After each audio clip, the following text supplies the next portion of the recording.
What's up everybody, hey, it's Charles, and today I'm going to give you a walk around and point out all of the issues on my new R32.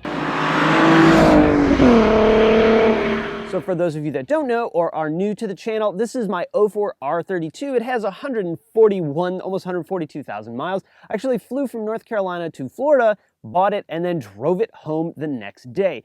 And of course, like all 14-year-old cars, and specifically Mark IVs, there is a handful of problems. So today I'm going to go over all of that, point out any issues that I've found so far, and plans on how to fix some of that stuff and ways to check other things. Most of the things wrong with this car are very common to all Mark IV generation vehicles, so if you're thinking about buying a Mark IV, these are some of the things you also want to look out for. Let's go ahead and start on the inside. First up is the failing driver's side door latch. Inside of this door latch are micro switches and wires that actually come unsoldered and cause the micro switch inside not to work properly. This means the dome lights may or may not turn on at all. The door light may or may not turn on, and in this case, it's a little bit hard to open the door because it's slightly out of adjustment. The overhead light console is broken. You'll find that there's a theme throughout this video of broken plastic. Next is the anti-dazzle mirror, or some people call it the auto-dimming mirror. You can see the element inside of it has started to separate, and it doesn't actually work, mostly because the windows are tinted. This is one part I probably won't replace with an OEM part. We'll be looking for something aftermarket. Another really common thing, especially in hot weather cars, is this bulge in the dash. This diffuser should be flush,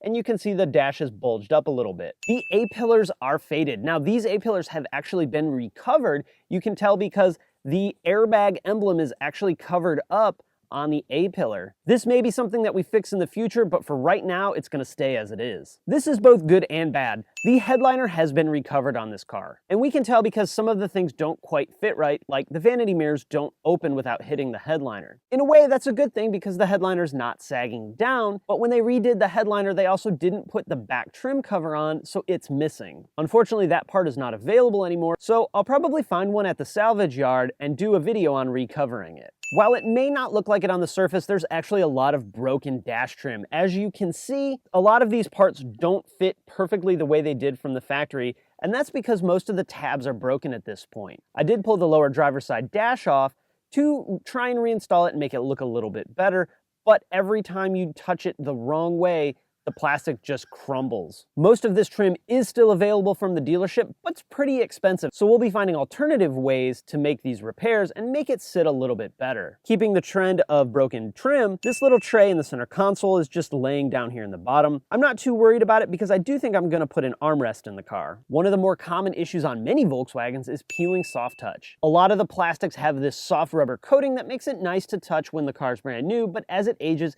that wears off. Also, grease and chemicals on our hands make that happen even faster. So most of the trim panels that were covered in soft touch either aren't at all or have it peeling off. Unfortunately, the parcel cover is missing out of the back.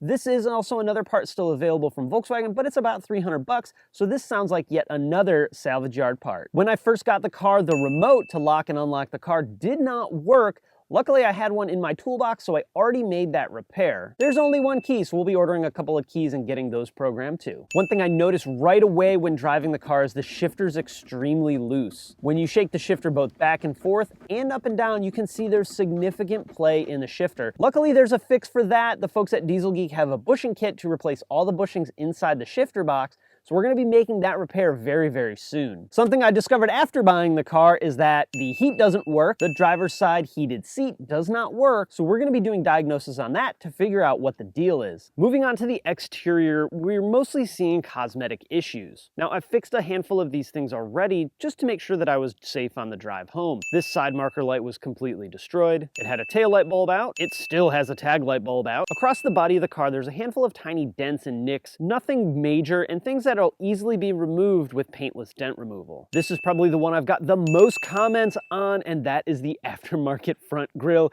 Yes, we will be sourcing an OEM grille to put back in the car. So if any of you have an extra one laying around, let me know in the comments because it'd be really cool to put a grill from the community on the car. I'll even send you this one back if you'd like it. Like almost all cars with plastic headlights, the headlights do need to be refinished. The car does have aftermarket clear bumper lights, but they are cracking pretty heavily, so these will get replaced as well. One of the things that drives me the most crazy about this vehicle is the tint.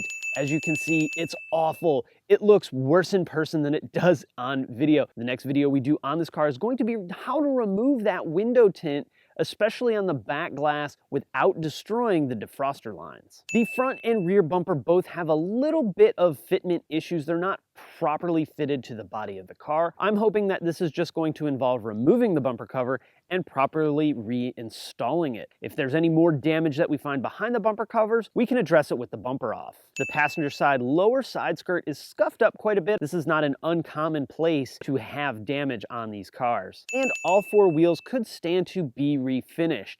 Not only do they have some surface damage to them, one of them is cracked, and all four of them are slightly to moderately bent. This is a little bit of an impact on the drivability of the car, and this allows me to do a couple of things: either replace them with the same exact OEM wheels, which are still available from Volkswagen, or source an aftermarket wheel and bring a lower rotating mass and lower unsprung weight to the car. Thankfully, one of the most important areas under the hood is in pretty good condition. When I first got the car, the pipe from the brake booster to the intake manifold was broken in 3 places.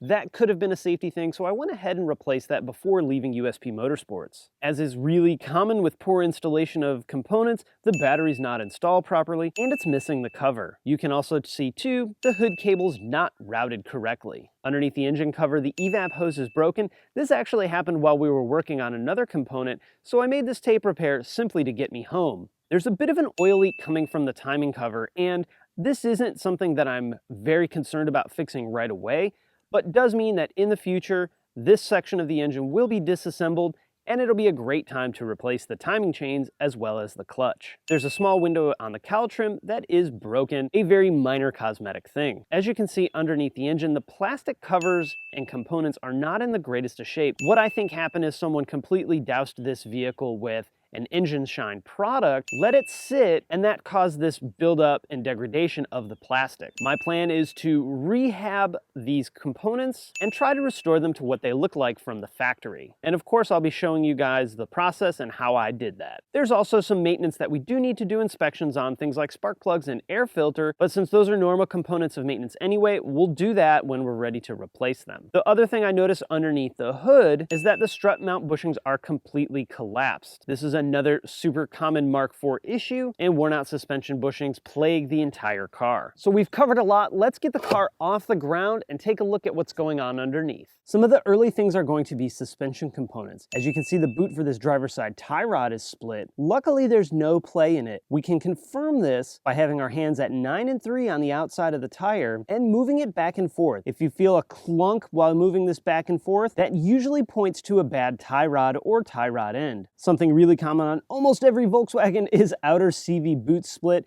You can see both the driver and passenger side are split. I mentioned while we were under the hood, the strut mount bushings are completely collapsed. Not only can you see the damage to the bushing, but if you move the suspension assembly up and down, you can see how much it moves. Normally, there should be little to no movement of the suspension when you're moving it up and down by hand. One of the things I'm most sad about is actually the bevel box having a little bit of a leak. In the repair manual, it's called the bevel box, but in certain places it's called the front differential or front transfer case. So we'll be removing this and fixing these leaks at some point. As with many VWs, the belly pan is missing. Control arm bushings are another ultra common Mark IV and VW issue, but these being solid mounts are pretty strong mounts. I've never seen one of these solid mounts split this bad before. So we'll be replacing all of the bushings in the control arms. Both the front and the rear dampers on the prop shaft are splitting. As you can see, someone was using very poor lifting techniques and smashed the pinch welds on the car. This is why lifting the car properly makes a lot of sense. Luckily, we can do a little bit of repair to these by getting some pliers and adjusting them back. We may even hit it with a little bit of undercoat and paint to make it look nice. This right front wheel is cracked, and as you can see, there was an attempt at a repair, but a pretty poor one at best. And unfortunately, all 4 wheels are bent. The brakes do have a significant amount of lot rot, which means that the car's probably been sitting for a little while. Some of that burned off while I was driving back home from Florida,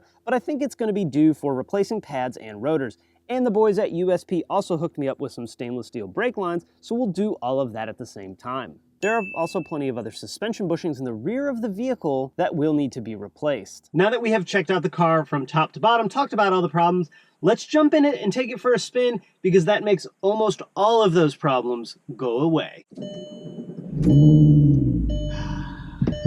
We're gonna be nice to it a little bit and let the car warm up.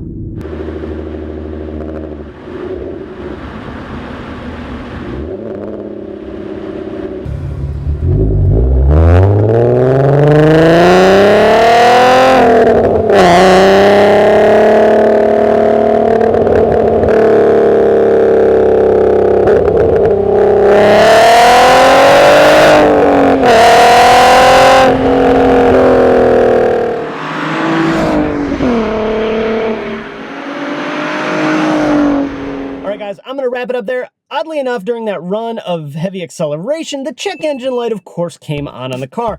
And we got codes for catalyst efficiency, which actually is pretty common with high-flow cats. A tune will take care of that. The other fault that came up is for malfunctioning cooling system, which means that it's probably got a bad thermostat or a failing thermostat. The good thing is that may explain also why I don't have any heat, and it's also a great opportunity to replace the housing as well as put a new water transfer pipe, also known as a crack pipe, in. The bad thing is now we got to spend a little bit more money to make some repairs, but that one's pretty straightforward. And you know what, if you guys want to see a DIY on this one versus the Mark III, drop it down in the comments. All right, guys, if you dug the video, hit that thumbs up button. Be sure and subscribe. Don't forget to follow on all the normal social platforms, Facebook, Twitter, Instagram, and of course, Snapchat. Guys, thanks for watching. I hope you're as excited about this R32 as I am. We got a long road to go, but this car is going to be fantastically awesome by the time we're done.